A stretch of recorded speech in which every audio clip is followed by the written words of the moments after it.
Kita naman ng lahat kung anong nangyari. Eh, sabi niya, abogado siya ni former President Duterte. Di sige, sakay ka sa aeroplano. We offered that seat actually. We offered that seat only to him nung nag-refuse na si Hanilet na sumama sa aeroplano papuntang Hague. Nung mag-refuse si Hanilet, dahil sabi ni Hanilet, wala na siyang passport daw, which I don't believe also. Wala siyang passport, galing Hong Kong. So, binigyan na namin kay former ES Mijaldea ang upuan. Ano? Hanilet? Tumanggi ka na samahan si Digong doon sa The Hague, Netherlands. Bakit? Diba? Hanilet, nakita ka namin kung paano mo pinaglaban ang iyong asawa na si Digong. Ay, partner lang pala. Partner. Kasi ang asawa, yung nanay ni Sarah, diba? Yung si Zimmerman. Diba pa? Pinaglaban mo yun eh. Kitang-kita namin na umabot pa sa punto na namukpok ka pa ng ulo. Isa sa mga nagbabantay sa inyo, mga pumipigil sa inyo para manggulo. Tapos malalaman namin, hindi ka pala sasama. Bakit kaya? Sa anong napakalaking dahilan? Philip Salvador inalalayan si Miss Hanilet para sumundo ng mga abogado para kay Duterte. Inalalayan ni Philip Salvador si Miss Hanilet nang ito ay susundo sa abogado ng dating Pangulo para manumpa at pumirma sa notary si PRRD. Hindi din niya pinalampas ng haharangan ng mga sundalo si Miss Hanilet na para makiusap na payagan ang abogado ni PRRD na makapasok. Patuloy lamang tumutok sa Daily Showbiz PH para sa iba pang balita. Maraming salamat po. Nung nakita ko po itong video na ito, na inalalayan daw po ni Philip Salvador itong si Hanilet, biglang pumasok sa isipan ko, ano ba si Hanilet? Lumpo? Hindi makalakad? Hirap na hirap ng makakilos? Bakit kailangang alalayan pa ni Philip Salvador? Tapos nakita ko pa itong isang vlog ni Mima Alicia, na parang lalo akong na-curious kung ano nga ba talaga ang score dito. Philip Salvador, baka dahil sa sobrang kagustuhan mong maging senador, ay naku, baka kung sino-sinong tuhugin mo. Maraming netizen ang nakapansin dito nga po sa ginagawa ni Philip Salvador. Kasi alam nyo naman na itong si Philip, di ba, may history sa pagiging womanizer. No. Ngayon nga po, sa pagkahuli ni former President Duterte, syempre wala na dito si Digong. Si Digong nandoon na sa The Hague, nakakulong, nakadetain. Ito namang si Ma'am Hanilet, malaya, diba? So maraming mga netizen, mga minamahal, ang nakapuna, na parang dumidiskarte daw po itong si Philip Salvador dito kay Ma'am Hanilet. Ako'y nagtatanong lamang, totoo ba yung na dumidiskarte ka kay Ma'am Hanilet? Uy, wag ka namang ganyan, Wag mo namang, wag ganyan. Pangit yung ganyang klaseng ugali. Kasi may nag-send sa akin ng picture, mga minamahal. At mayroong pagpapaliwanag doon na, Mima, napansin mo ba yung ginawa ni Philip Salvador? Na niyayakap niya si Lorraine Badoy. Tapos, hinahawakan niya si Ma'am Hanilet. At yung ibang pics, hindi niyo na makikita na si Ipe kasama si Go, si Ipe kasama si ganito, ganyan. Wala. Puro babae. Yung kino-comfort ngayon ni Philip Salvador. Ano ba naman yan, Ipe? Ay nako, Philip Salvador, kilalang kilala yan. Ako, alam na alam natin yan. Alam na alam natin ang history niyan. Bukas na libro ang buhay niyan bilang action star, artista. Anong kapanahunan niya sa showbiz na hindi pa siya laos. Parang, di ba, parang pangit naman, di ba? Ngayon, nagtingin-tingin po ako sa SOCMED ng mga video kung totoo ba na si Philip Salvador ay dumidiskarte or kino-comfort ang mga kababaihan. Actually, wala akong pakialam kay Lorraine Badoy, kung sino mang mga babae, ang yakapin niya, ang i-comfort niya. Ang iniisip ko ay etong si Hanilet, kasi si Hanilet ay asawa ni Digong. At si Digong ay umalis po ng papuntang Netherlands nang hindi sumasama si Hanilet. Tumanggi. Ang dahilan walang passport. Ito pa po ang isang excerpt doon sa interview kay General Torre. Panoorin niyo po muna. Ang first choice namin doon, si Hanilet. Ayaw sumama. So, pili kami ng isang abogado.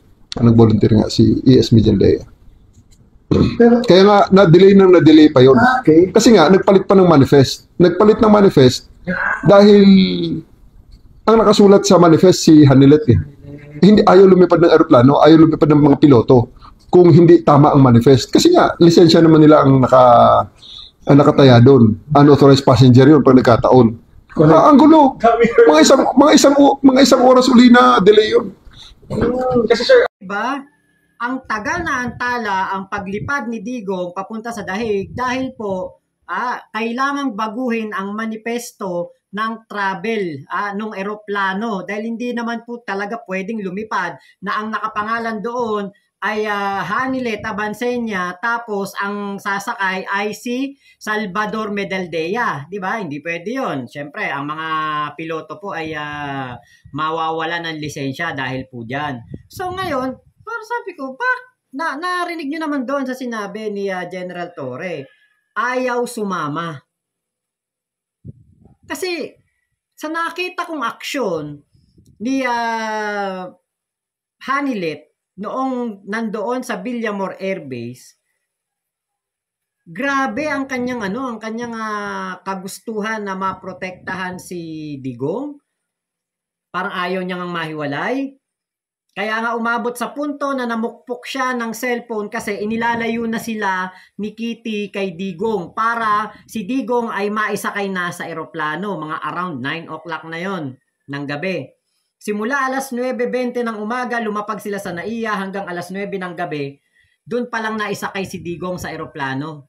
Imagine niyo kung gaano katagal ang stand-off na yan para lamang maisakay si Digong doon sa eroplano. Tapos at the end of the day, malalaman natin kaya pala si Salvador Medialdea ang kasama ni Digong doon sa The Hague ay dahil tumanggi ang live-in partner ni Digong.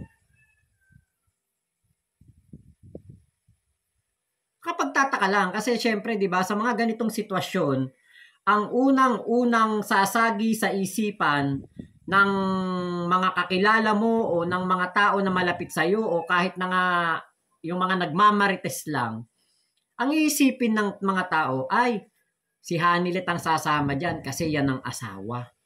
Yan ang live-in partner. Ay, actually, ayaw nga nung mga manonood nating tawaging asawa dahil ang legal wife daw ay si Zimmerman, ang nanay ni Sarah. So, di ba? Bakit kaya? Kaya ako napapatanong. Tapos malalaman pa natin sa vlog ni Mima, makikita natin yung ganito na sitwasyon na parang si Philip Salvador ay dumidiskarte. Siyempre alam natin mga lalaki yan eh. 'Di ba? Alam natin mga sa grupo ni Digong, 'di ba? Nandiyan si Kibulok, Mang Kanor. Si Digong nga tinatawag din Mang Kanor o dagdag mo pa itong si Philip Salvador na alam natin na mayroong history na hindi maganda sa mga kababaihan sa showbiz. Ayun po, sa mga video na nakikita natin sa SOCMED, mga naghanap tayo, nag-research tayo, tinignan natin, ito po yung mga nakita ko, panoorin po ninyo. notary lang yun, boss. Remember yun? Notary lang yun. Tapos, ihatid ko balik dito. Ihatid ko. Ayan. Notary lang! Hinabol kami oras pa eh. Notary lang! Notary! Notary lang. Notary lang. Notary lang, bro. Boss, yung pinag-usapan natin, karapatan ng client yun. Oo. Ayun, sir. Ako, sir. Ano na ako, Pakiusap na, pakiusap. ako, sir. Pakiusap na. Bukas na lang, sir. Pakiusap na. Isama po ba, sir, si attorney, sir? Yung magnotaryo. Yung magnotaryo. Yung notaryo publiko. Sir, nakikiusap po kami. Wag. Baka may ito. Baka may meeting. Presidente yan. Asawa ni Pirami, pare. Huwag magpabayan yan. Rotary lang. Pinagsasapan na yun. Naiintindihan namin kayo, pero wag niyo siyang...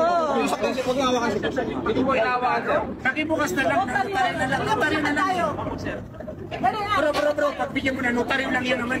Nasa batas yan. Sir, papasok na ako. Kung ano daw sir, yun lumabas yan, sila daw sir ang papasok sir. Di, sila lang. Sandali lang, sandali lang, may usapan naman tayo. Yung notary lang. Notary lang.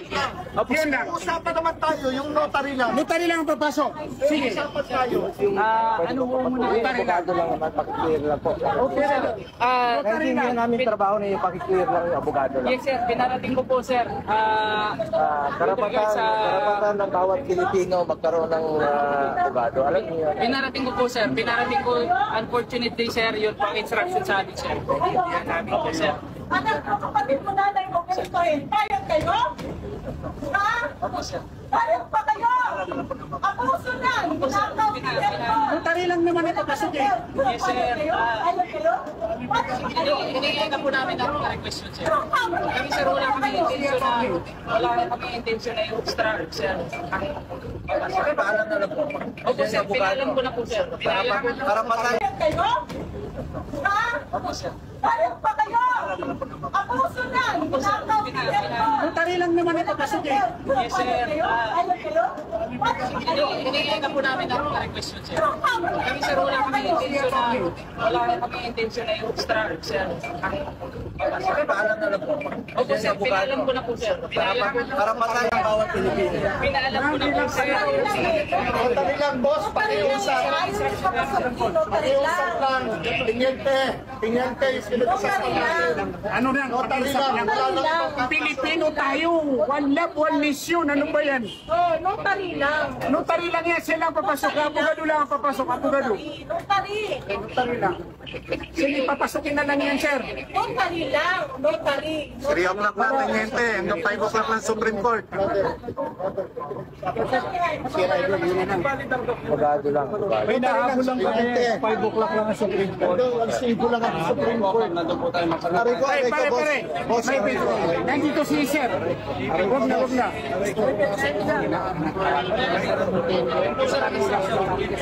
Yung notary lang naman yun. Sir, na-erase ko na po yung concern, sir. Unfortunately po, sir, yun ang instruction sa amin, sir. Yung document lang po na kinukuha, yun lang po yung dadalhin. Ayun na lang. Dokumento lang. Sandali. Kailangan manumpa yung PRRD Opo, doon sa sir. notar. Opo, sir. Pero notaryo. na-erase na po namin yung concern. Ano kayo? Ngayon yung document, sir. Utak ko nila. Padanin niyo yan. Opo, sir. May parating ko na po, sir. Sunod naman kami sa Opo, sir. Ano po muna tayo? Papasok na natin. Dito na po kayo. Sir, papel lang naman yun. Dito na po kayo. Dito na po kayo. So, kayo na po ang humusga sa mga video na yan. Eto po, mayroon pang isa, mas malinaw na kopya. At eto sigurado ko, hindi to AI, hindi to edited. Eto ay live video mismo. Doon po sa nakita natin kay Bongo yata to na live video. Panoorin po ninyo, kayo na po humusga.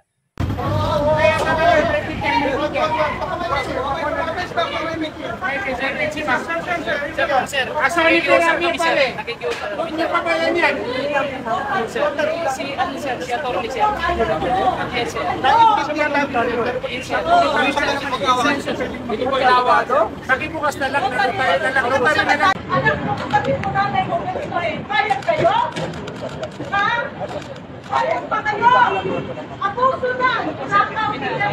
Notary lang naman ito kasi eh. Payag kayo?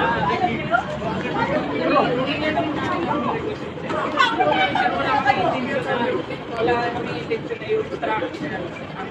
Opo sir, pinaalam ko na po sir. Pinaalam ko na po sir.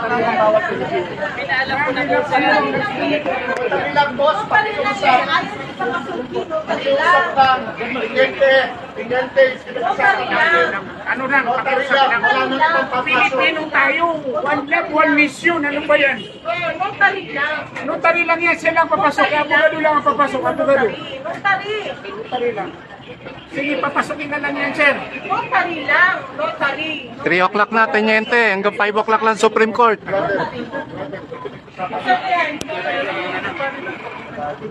So ngayon po, talagang mapapatanong talaga mga netizen.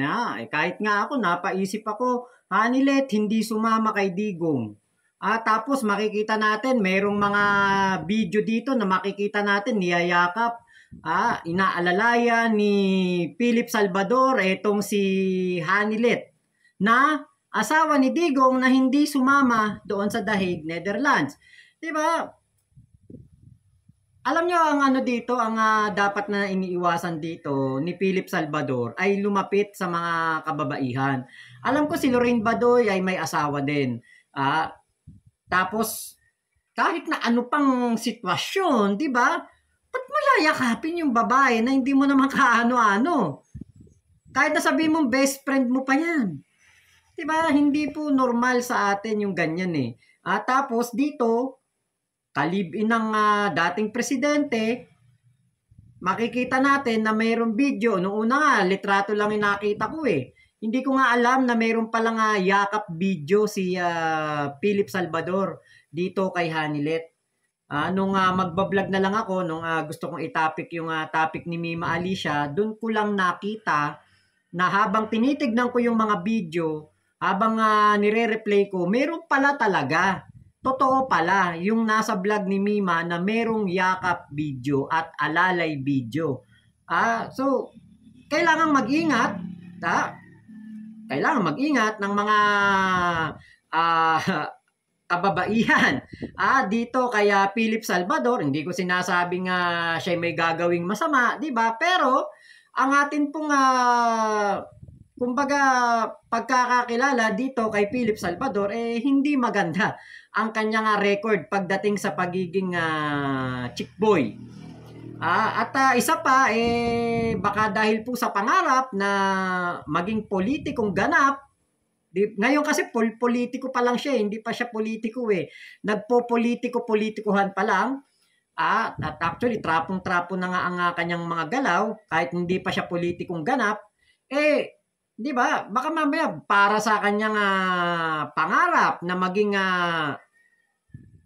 senador, gumawa ng mga bagay na magiging stepping stone niya. Kung maalala po ninyo, meron po ako dating nakitang video Ito po yun In-upload ko to summer last year. Panoorin po ninyo. Ko pong hinintay ito.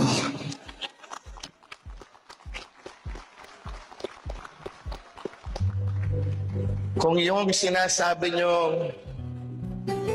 mahal nyo si PRRD, ako, ibibigay ko ang buhay ko para sa kanya. Di ba? Ibibigay daw niya ang buhay niya kay Digong. Baka ibibigay mo buhay mo sa iba. Naku, payakap-yakap ka pa kay Digong, pero yung asawa ni Digong, sorry, hindi pala asawa. Yung kanyang live-in partner, niyayakap mo din. Naku, para ka palang si Bato de la Rosa. Iyak-iyak. Dahil na-impeach, ano ba tawag doon? Nasipa sa pagka-Senate President, si Migs Subiri. Niyakap-yakap yung asawa ni Mig Subiri. Yung pala, pumirma rin pala siya doon sa pagkakasiba kay Mig Subiri.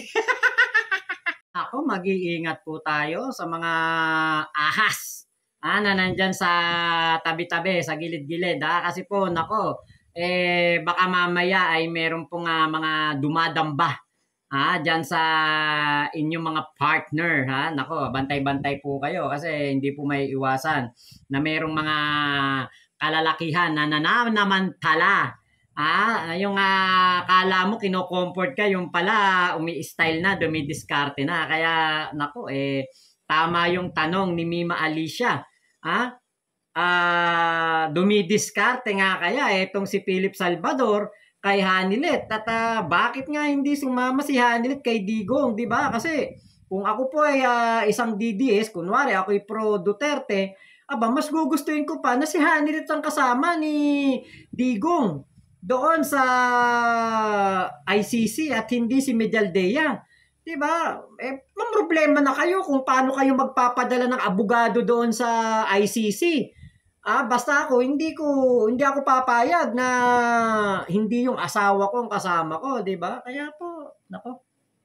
Sana lang talaga kumbaga wala talaga, 'di ba? Sana talaga wala talaga kasi kawawa naman si Digong, 'di ba? Grabe ang suporta niya kay Philip Salvador, 'di ba? Talagang pinapangampanya siya, talagang inilalapit siya sa mga kababayan natin para maging senador. Sana naman talaga wag ganon, 'di ba? Wag magkaroon ng ahas.